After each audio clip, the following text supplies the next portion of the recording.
Now with Orthanc, we wanted to capture the original painting of Alan Lee.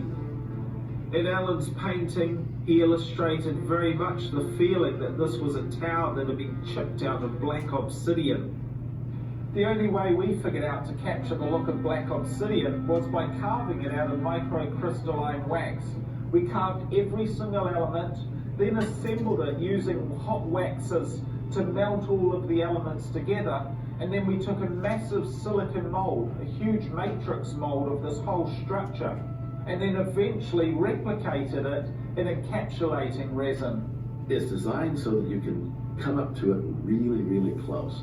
Now, we get into what we call hyper detailing here. We knew, for example, that we were going to have to do a shot of just the staircase with Christopher Lee walking down. Every step was carved with great precision. Every little edge was sharpened so that when we get in that extreme microscopic magnification, it would still stand up.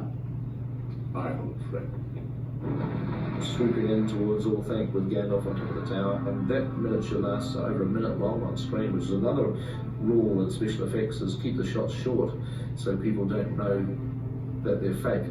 Our miniatures were so big and so impressive that they stood up to a shot that was a minute long, no problem at all. It's built at 35th scale to sit in amongst this colossal miniature that we built, about the size of a rugby field. The ring of Isengard was about 60 feet in diameter, and it's a 35th scale, so if you multiply that out, that's almost a mile in diameter. So we're dealing with a miniature that's representing something that is absolutely enormous. Okay, so 35th scale, so 1 to 35. This is on Isengard, right?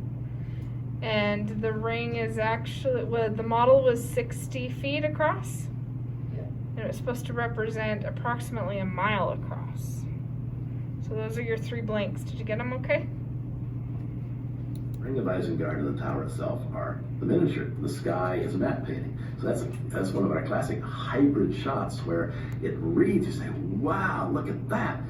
But it's all built up out of pieces. You're putting the right things together to make it work. 24 mine shafts were built into the surface of the miniature.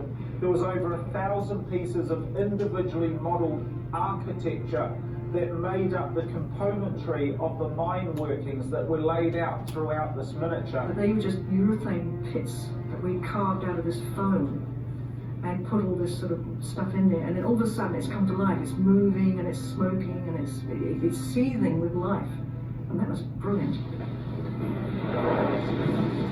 The crow hole shot, which is where the crows come and report to Saruman that they've found the fellowship. Basically, we needed a hole for the crows to dive into, a first cavern for them to fly through, a second cavern for them to fly through, and another cavern which would be the background for Saruman, the live-action play of Saruman at the end. So essentially, this is one continuous shot on 5 separate pieces.